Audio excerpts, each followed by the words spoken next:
Dr. Phil's on an absolute roll this week. Starts off the week by showing us his bravery and courage. Dr. Phil, he agreed to appear with the Yentas on The View, and he did the entire segment without the benefit of the Fauci mask. Well, Casey, the COVID is over now. No one besides Taylor Lorenz wears a mask anymore. Yeah, I'm not talking about Dr. Phil wearing a mask to protect himself from the COVID. Masks are recommended when you're in the presence of the yentas to protect yourself from the toxic mouth farts. And if you find yourself in the unfortunate predicament where you were seated next to the whoopee cushion, I suggest utilizing the triple mask. Now, thankfully, Dr. Phil has embraced his baldness. Otherwise, when the whoopee cushion hikes that leg and unleashes her violent boodle breeze, the power behind her flatulence, it will blow the most secure toupee off your head. Politics have always been divisive in this country. Hell, politics by design are intended to divide us. There are certain issues that will always cause derision between liberals and conservatives. We are never going to agree on the issue of abortion. Abortion's been debated for over 50 years, maybe even longer. Both sides make the same points over and over. You are never going to get liberals and conservatives to agree on the issue, so there's really no point in debating it. Just let each individual state decide whether or not abortion is legal. Keep the federal government out of it. We are never going to agree on something like health care. Half the country believes that health care is a basic human right. The other half believes that health care is a privilege. It's a benefit given to people who actually work for a living. Throughout my 39 years, the country has been evenly divided politically. The East and West Coast are more liberal, the South and the Midwest are more conservative. But the issues that kept us divided, they were policy issues. We might disagree on abortion, but it didn't mean that we couldn't be friends, we couldn't be neighbors. We might disagree on health care, but when the national anthem is playing in the Smoothie King Center, we are both standing on our feet and paying our respects to the military. Today, the issues that are dividing us are completely different. Again, this is by design. This strategy was formulated and perfected by deacons at Woke United Methodist. They are dividing us on race. They are convincing black people that melanin lackers like myself are their biggest threat.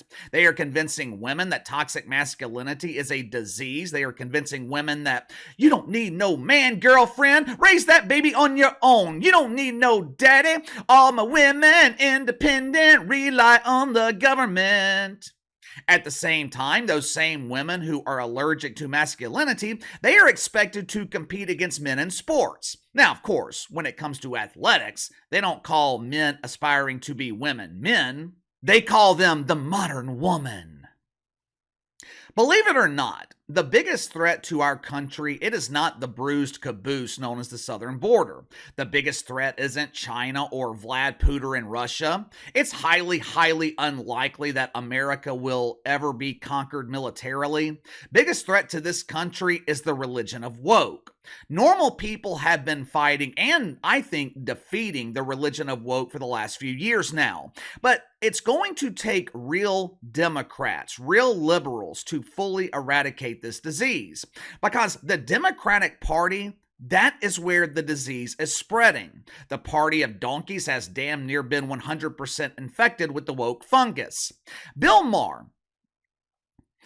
Maher is the last of a dying breed. 10 or 15 years ago, if you were to ask conservatives what they thought of Bill Maher, you would probably get responses like, he's an asshole, I hate Bill Maher, he's a cancer to our country.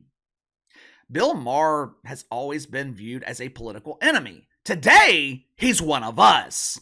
Even though I rarely agree with him politically, I have always liked Bill Maher. I like people who aren't afraid to be who they are. Bill Maher, I think, has always been real. Last night, Bill Maher had Dr. Phil on his HBO show. Now, Dr. Phil's been on television for over 20 years, but he's never really been political. His show was always focused on psychological issues. The husband who ignores his wife because he's too busy spanking the wanker watching Mia Khalifa on OnlyFans. The troubled teenager who is giving their parents problems. Remember the Cash Me Outside girl? Cash me outside, how about that? Her mom contacts Dr. Phil hoping he can teach her daughter respect and discipline. Instead, Dr. Phil, he turns her into an overnight celebrity. I can make you a celebrity overnight. Right now, Dr. Phil, he's promoting a new book. The book is titled, We've Got Issues. Now, I wish he would have asked me to title his book for him because it should be titled, We've Got Shit Fucks. Let's not be polite here and call this issues. Just tell it like it is. We don't have issues, we have shit fucks.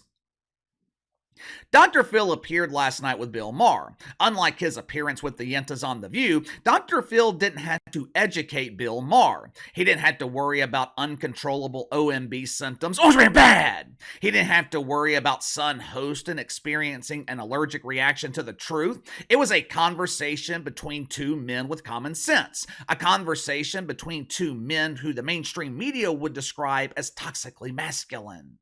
They were discussing the culture of woke. Now, as you guys know, I don't think this is necessarily a culture. I think it's a religion. Bill Maher, he was talking about how being woke started off as a good thing, but it's morphed into something, I guess, evil, for lack of a better word. Just watch for yourself. Wokeness, which started out as a great thing, alert to injustice, all down for that, and it morphed into something else. Yeah, weaponized. And now it's where common sense goes to die. Well, the percentage of people that are unwilling to speak out and say what they think has tripled since 1950.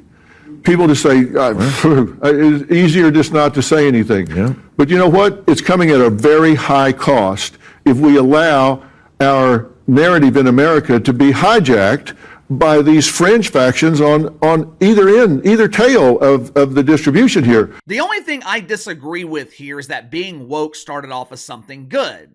I don't think this was ever intended to be good. I think it was always intended to be divisive.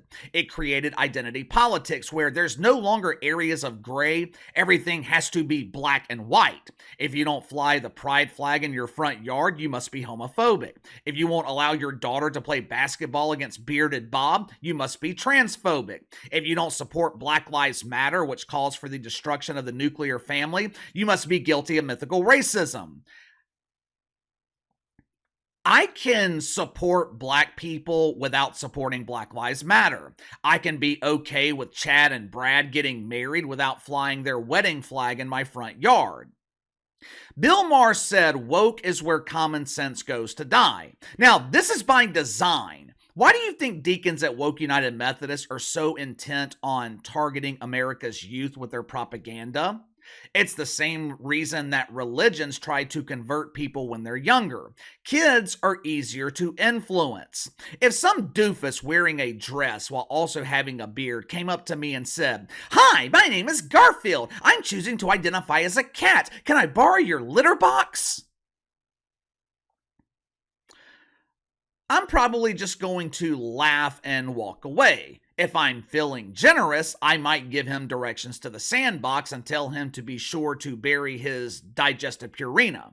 If that same doofus approached a kid, child is more likely to believe it. Now, maybe he doesn't the first time or maybe even the second time, but eventually, after hearing it over and over and over, the kid might believe that the dude purring against his leg is actually a cat.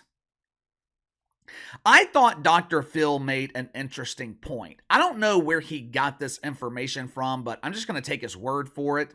Since the 1950s, the percentage of people unwilling to speak out has tripled. It's become easier for people to tolerate the insanity. It's become easier for people to just distance themselves from it than it has for people to stand up to it. Why? Why do you think that is? I think most people are afraid of the consequences. Steve Baker is a reporter for The Blaze, the media outlet that's owned by Glenn Beck. Yesterday, Steve Baker, he was arrested, I think it was by the FBI, on charges related to his reporting on January 6th. Basically, Steve Baker was arrested for doing his job, being a journalist. Now, this is some shit that you would think happens in Russia. This is not supposed to happen in America, right?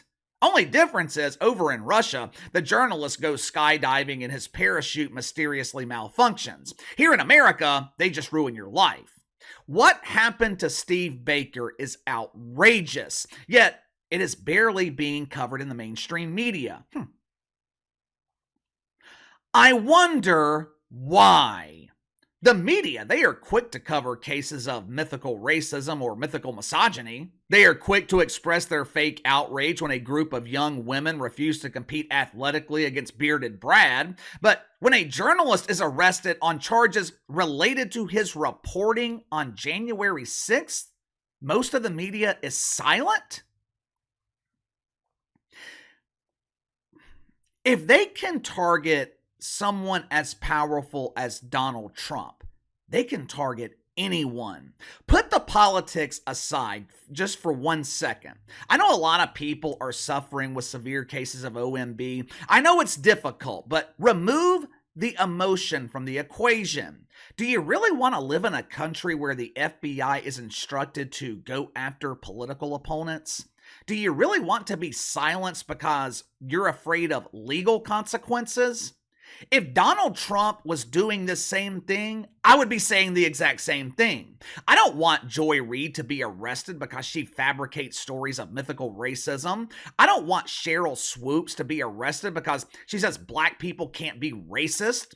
There's an old saying, and I can't remember it verbatim. It goes something like, first they came for the cigarette smoker, but I didn't smoke cigarettes, so I didn't speak up. Then they came for the alcoholic. I didn't drink, so I didn't speak up. Then they came for the church. I wasn't religious, so I didn't speak up.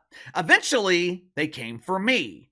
I came to my own defense, but realized there was no one else left to defend me. No one should be silenced over words. Journalists should not be arrested because their political enemies don't agree with their reporting.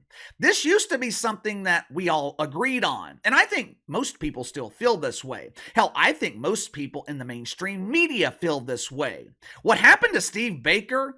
That could happen to them under a different administration. But like Dr. Phil said, people are afraid to speak against it. Give me your thoughts on this. Bill Maher, Dr. Phil, they destroyed the religion of woke.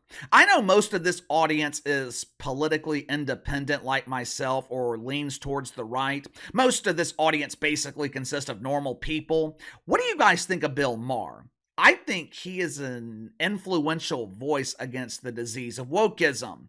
It's one thing for Republicans or independents, normal people, to be against it. Bill Maher is one of the few, hell, he might be the only Democrat willing to speak out against the disease that has taken over his own party.